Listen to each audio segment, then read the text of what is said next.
ഈ ഒഴുകി പോകുന്ന പന്തിന്റെ പിന്നിൽ ഒരു വലിയ കഥയുണ്ട്. ഈ കഥ ആരംഭിക്കുന്ന വൈറ്റിലെ നിന്നാണ്. ഒരു ചലഞ്ച് വീഡിയോ എടുക്കാൻ വേണ്ടി പഴുവിലേക്കുള്ള യാത്രയാണിത്. തൃപ്രയാർ എത്തിയിട്ട് വേണം പഴുവിലോട്ട് പോകാൻ. തൃപ്രയാർ എത്തി അവിടെ നിന്ന് ചലഞ്ച് വീഡിയോക്കുള്ള ഫുട്ബോളും വാങ്ങി ഞാൻ പഴുവിലേക്കുള്ള ബസ് കയറി.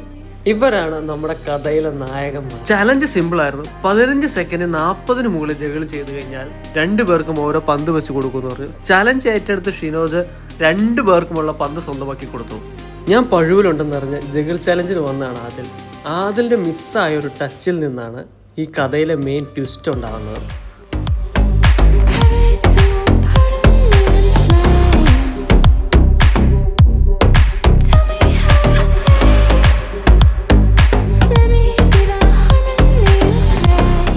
ഈ വെള്ളത്തിൽ നീന്തുന്ന നല്ല റിസ്ക് ആയതുകൊണ്ട് അടുത്തുള്ള പാലം ലക്ഷ്യമാക്കി ഞങ്ങൾ പോയി.